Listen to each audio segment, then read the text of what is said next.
ನಮಸ್ಕಾರ ಸ್ನೇಹಿತರೆ, ಕನ್ನಡಿಗರ ಇಂಗ್ಲೀಷ್ ಮಿತ್ರ ಚಾನಲ್ಗೆ ಸ್ವಾಗತ. ಸ್ನೇಹಿತರೆ, ನಾನು ನಿನ್ನೆ ವಿಡಿಯೋದಲ್ಲಿ 4ನೇ ಪದದ ಬಗ್ಗೆ ತಿಳಿಸಿದ್ದೆ. ಅದು ಇನ್ನ ಬಗ್ಗೆನೂ ತಿಳಿಸಿದ್ದೆ ಮತ್ತು ಅದರ ಜೊತೆಗೆ ಇನ್ನೊಂದು ಪದ ಆದಂಥ ಇಂಟು ಬಗ್ಗೆನೂ ಮಾಹಿತಿ ಕೊಟ್ಟಿದ್ದೆ. ಇವತ್ತು 5ನೇ ಪದದ ಬಗ್ಗೆ ಮಾಹಿತಿ ಕೊಡ್ತಾಯಿದ್ದೀನಿ. 5ನೇ ಪದ ಅದು ಯಾವುದಂತ ಹೇಳಿದ್ರೆ 5ನೇ ಪದ ವಾಪ್ ಅಂತ ಬರುತ್ತೆ. ವಾಪನ್ನು ಎಲ್ಲೆಲ್ಲಿ ಬಳಸ್ಬೋದು ಅನ್ನೋದ್ರ ಬಗ್ಗೆ ಮಾಹಿತಿ ಇದೆ ನೋಡಿ ಸ್ನೇಹಿತರೆ.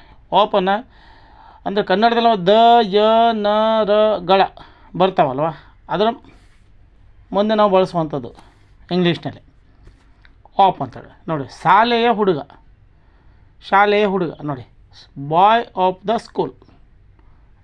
ಸ್ಕೂಲ್. ಅದೆಲ್ಲ ನೋಡಿ ಎ ಬಂದಿದೆ ನೋಡಿ, ಮುಂದೆ ಎ ಅದಲ್ವ, boy of the school.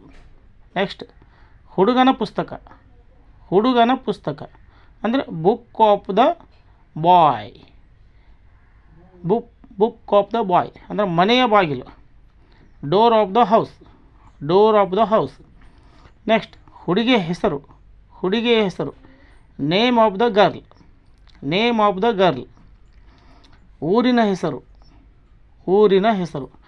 Name of the village. ಇನ್ನು ಬೆಂಗಳೂರಿನ ಹವಾಮಾನ ಅಂದರೆ ವೆದರ್ ಆಫ್ ದ ಬೆಂಗಳೂರು. ಇನ್ನು ನೋಡಿ, ಸೂರ್ಯನ ಬೆಳಕು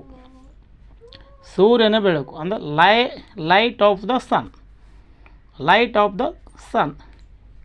ಇದೇ ರೀತಿಯಾಗಿ ಕನ್ನಡದಲ್ಲಿ ಬರುವಂಥ ದ ಯ ನ ರಗಳ ಜೊತೆಗೆ ಇಂಗ್ಲೀಷ್ನಲ್ಲಿ ವಾಪನ್ನು ಸೇರಿಸಿ ನಾವು ಪದಗಳನ್ನು ರಚನೆ ಮಾಡ್ಬೋದು.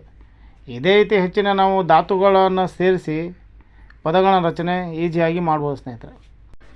ಇದೇ ರೀತಿ ಸ್ನೇಹಿತರೆ ವಿಡಿಯೋಗಳನ್ನು ನೋಡಿ ಲೈಕ್ ಮಾಡಿ, ಶೇರ್ ಮಾಡಿ, ಸಬ್ಸ್ಕ್ರೈಬ್ ಮಾಡಿ. Thank you.